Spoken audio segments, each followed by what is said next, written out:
જય શ્રી કૃષ્ણ, જય શ્રી રામ મિત્રો. કેમ છો? બધા મજામાં છો ને?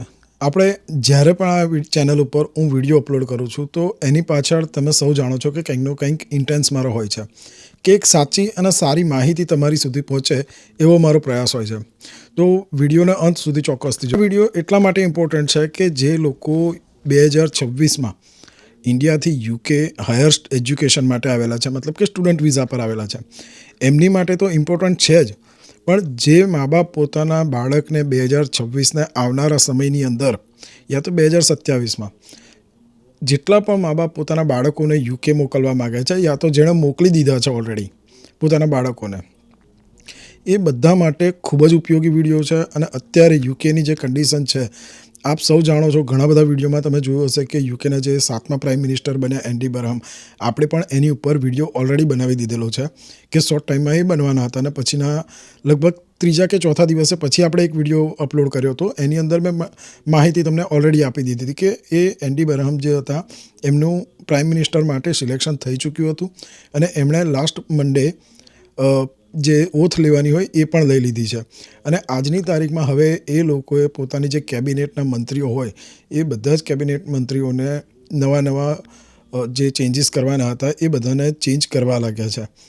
એમાં એક મુખ્ય જે આપણા સૌની નજર હતી કે જે હોમ સેક્રેટરી શબાના મહેમૂદ છે એમનું જગ્યાએ બીજું કોઈ આવે છે કે એના એ જ પદ ઉપર આગળ પોતાનું કારભાર સંભાળે છે. તો અત્યારની પોઝિશનમાં એ વાત ચોક્કસથી કરીશ મિત્રો કે હાલની પરિસ્થિતિમાં જે હોમ મિનિસ્ટર હતા શબાના મહેમૂદ, એ અત્યારે પણ એમની પોતાની જે પોઝિશન છે એ જ પોઝિશન ઉપર છે અને એમને ચેન્જ કરવાની કોઈ વાતચીત છે નહીં. શરૂઆત ન્યૂઝ આવ્યા હતા કે શબાના મહેમૂદને કદાચ ચાન્સલર બનાવી દે, પણ એ પણ પોસ્ટપોન કરવામાં આવ્યું છે અને શબાના મહેમૂદ જે છે અહીંના હોમ સેક્રેટરી એમને એના એ જ પદ ઉપર આગળ કામ કરવા માટે પણ કરવામાં આવ્યા છે. હવે સિચ્યુએશન કોની માટે આ વિડીયો બનાવું છું એની ઉપર વાત કરીએ તો જે 2026માં જેટલા બી સ્ટુડન્ટ્સ અહીંયા યુકે આવ્યા છે યા તો જે સ્ટુડન્ટ્સ યુકેમાં આવવાના છે એ બધા માટે આ વિડીયો ખૂબ જ ઉપયોગી છે. અને જેમણે પોતાના બાળકોને યુકે મોકલ્યા છે એ બધા માટે પણ આ વિડીયો ખૂબ જ ઉપયોગી રહેવાનો છે. વિડીયોની વાત કરું ને ઇન્ફોર્મેશનની, તો સૌથી પહેલાં એક ઇન્ફોર્મેશન જણાવી દઉં કે જેટલા પણ સ્ટુડન્ટ્સ યુકેમાં આવ્યા છે એ સિરિયસ થઈ જજો અત્યારે પોતાની કોલેજને લઈ. અત્યારે ઇમિગ્રેશન જે નિયમો છે એટલા સ્ટ્રિક્ટ કરી દેવામાં આવે છે અને એનો પણ જે સ્ટુડન્ટ વિઝા પર જે ઇન્ટરનેશનલ કોલેજો સ્ટુડન્ટને પોતાની કોલેજમાં બોલાવે છે એમના પણ નિયમો ચેન્જ થઈ ચૂક્યા છે. જે સ્ટુડન્ટ અહીંયા આવીને ફક્ત જોબ ઉપર ધ્યાન આપે છે યા તો કોલેજને જવાનું, કોલેજની અટેન્ડન્સને એટલું સિરિયસલી ના લેતા હોય તો ચેતી જજો મિત્રો. અત્યારે પોઝિશન સાવ જુદી થઈ ગઈ છે. તમે એ વસ્તુ ચોક્કસથી વિચારજો કે તમે કેટલું સેક્રિફાઈસ કર્યું છે યુકે આવવા માટે. સ્ટાન્ડર્ડ 1થી લઈ અને સ્ટાન્ડર્ડ 12 સુધી તમે જે મહેનત કરી છે યા તો માસ્ટર કરવા આવ્યા તો માસ્ટર કરવા માટે તમે જે કોલેજમાં મહેનત કરી છે અને એના પણ કરતાં વધારે તમારાથી જે મહેનત થઈ હશે ને એના કરતાં વધારે મહેનત અને ટેન્શન તમારા મા બાપે લીધેલું. આપનું જે સેક્રિફાઈસ છે એ તમે ખાસ ધ્યાનમાં રાખજો મિત્રો.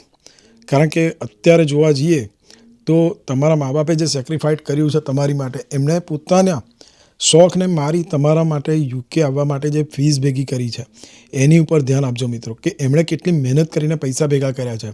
ઘણા એવા પણ મા બાપ છે જેમણે પોતાના બાળકોને યુકે મોકલવા માટે સ્ટુડન્ટ લોન યા તો પોતાના દાગીના પણ વેચ્યા છે યા તો ઘર ઉપર લોન લીધી છે, જમીન ઉપર લોન લીધી છે, ઉછીના પૈસા પણ લીધા હશે યા તો વ્યાજે પણ પૈસા લીધા હશે અને ગમે તેમ કરી પૈસા ભેગા કરી તમારી ફીસ ભરી છે અને તમને અહીંયા મોકલ્યા છે કે તમે અહીંયા આવીને સારું એજ્યુકેશન લો, સારું અહીંયા તમે સેટ થાઓ, તમારી લાઈફ સેટ કરો, સારી જોબ મેળવો અને પોતાનું જીવન પણ સફળ કરો અને મા બાપને પણ તમે હેલ્પ કરો. અને જેટલા પણ છોકરાઓ અહીંયા યુકેમાં આવ્યા છે, છોકરાઓ 80% છોકરાઓ જે છે એ ખરેખર મહેનતુ છે અને પોતાના એજ્યુકેશન માટે પણ એ લોકો જવાબદારી પોતાની સમજે છે, એ પણ હું માનું છું મિત્રો.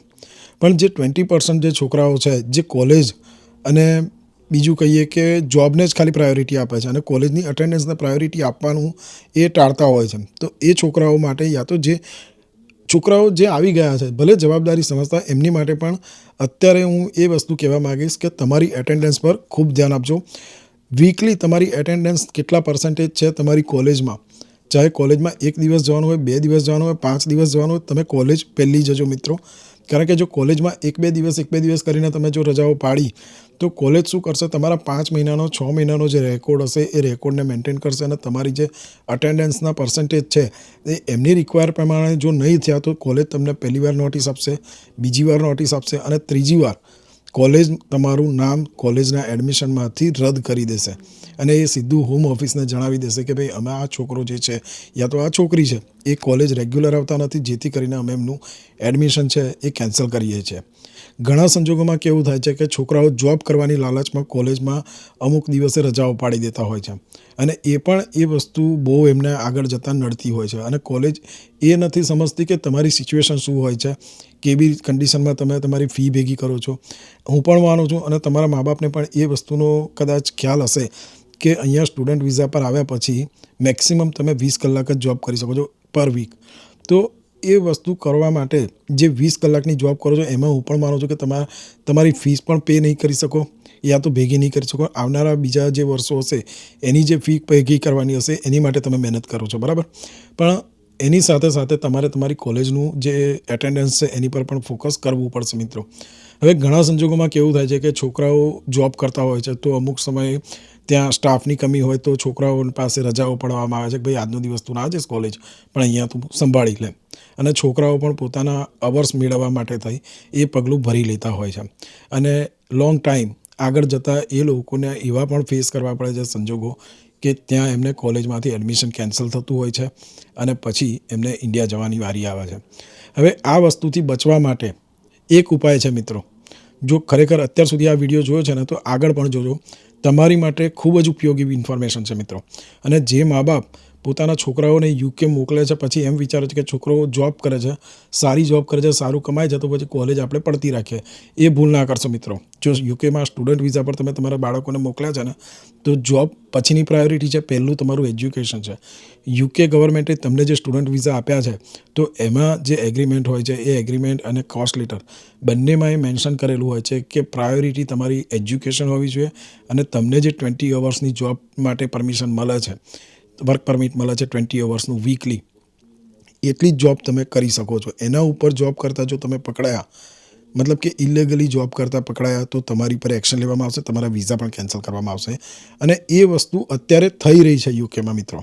એવા છોકરાઓ જે છે જે જોબ કરતાં ઇમિગ્રેશનની રેડમાં પકડાયા છે અને એમને ડિપોર્ટેશનનો સામનો કરવો પડ્યો છે. જો તમે તમારા છોકરાઓને બચાવવા માગતા હોય તો હવે જે વાત કહું છું એ વાત સાંભળજો મિત્રો. ખાસ કરીને જેટલા પણ સ્ટુડન્ટોની અત્યાર સુધીમાં કોલેજમાં કંઈકની કંઈક રજાઓ પડી હોય ક્યાં તો પડવાની હોય તો એમણે કોઈ એની માટે જો સિરિયસ પગલું ના ભર્યું તો હવે તમને જે કહેવા માગું છું એ ખાસ સાંભળજો કે જે દિવસ તમારી કોલેજમાં રજા પડવાની હોય એ દિવસ કોલેજમાં તમે ઇન્ફોર્મ કરી દો કે ભાઈ મારી તબિયત ખરાબ છે યા તો વોટ એવર જે બી રીઝન હોય.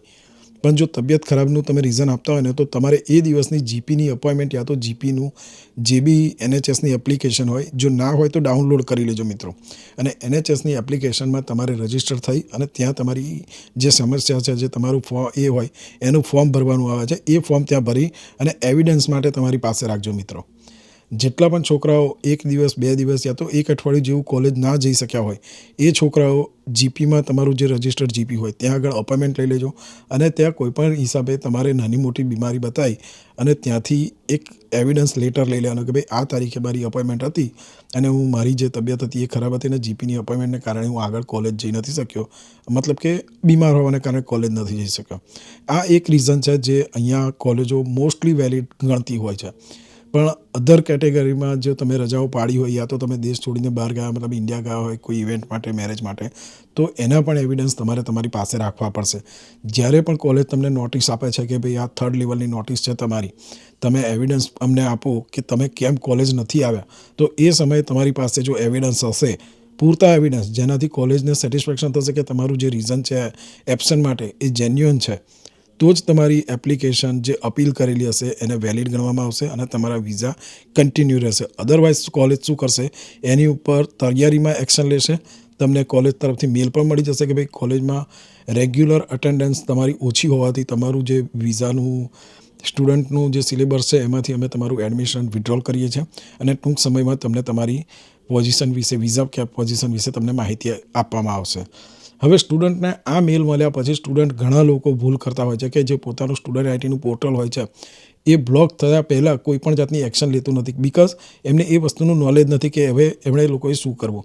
જ્યારે પણ આવો તમને મેલ આવે ને તો તમારા જે સ્ટુડન્ટ આઈડીનું પોર્ટલ હોય એની ઉપર પહેલાં જ તમારે લોગિન થવાનું અને ત્યાં તમારા જેટલા બી અસાઇનમેન્ટ સબમિટ કર્યા હોય, તમારું કોઈ બી એક્ઝામ લીધી હોય યા તો કોલેજમાં તમે કોઈ બી જે મેલ થ્રુ વાતચીત કરી હોય, અહીંયા મોસ્ટલી જેટલી બી કોલેજો છે એ મેલ થ્રુ તમને જાણ કરાવે છે અને તમારે પણ એમાં મેલ થ્રુ તમારે જાણ કોઈ બી પોઝિશન હોય તમારી એમાં જાણ કરવાની હોય છે. તો આ બધા જ એવિડન્સ તમારે ડાઉનલોડ કરી લેવાના યા તો એની પ્રિન્ટો કાઢી દેવાની, એ બધું જ તમારે તમારી પાસે રાખવાનું.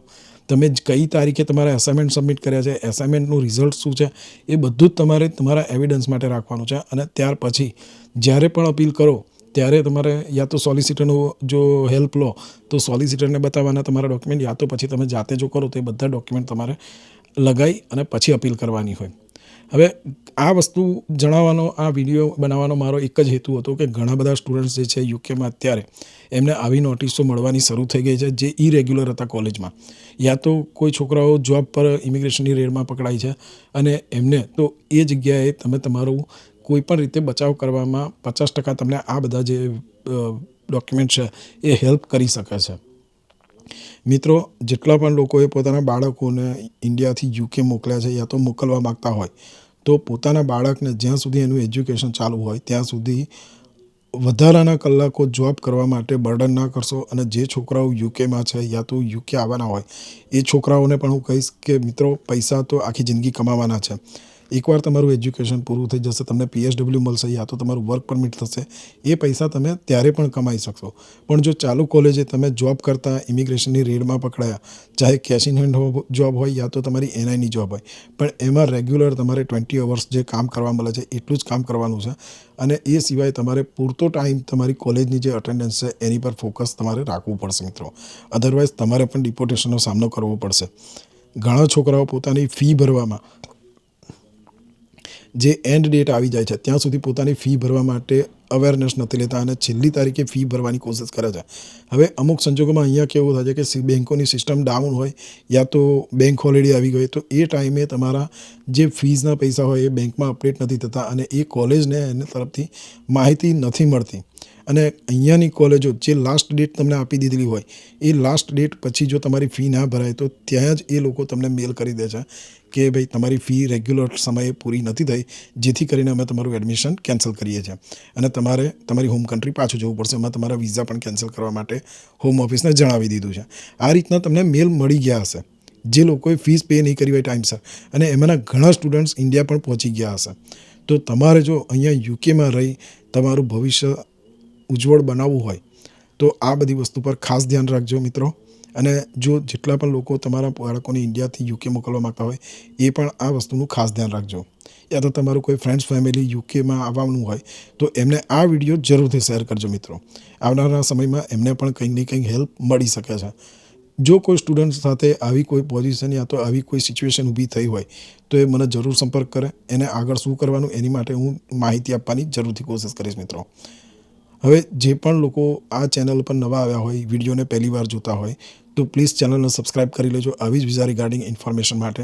અને યુકેમાં સ્ટુડન્ટ્સ અને જેટલા પણ લોકો અહીંયા આવેલા છે એ બધાની જીવનશૈલી અહીંયા આગળ કેવી છે એના વિશે જો માહિતી જાણવી હોય તો તમે ચેનલને સબસ્ક્રાઈબ કરી શકો છો મિત્રો. ઇન્ફોર્મેશન જો સારી લાગી હોય તો વિડીયોને જરૂરથી લાઇક કરી દેજો અને તમારા ફ્રેન્ડ્સ ફેમિલી સાથે પણ શેર કરજો મિત્રો. મળીએ નવા વિડીયોમાં નવી ઇન્ફોર્મેશન સાથે. ત્યાં સુધી સૌને જય શ્રી કૃષ્ણ, જય સિયારામ.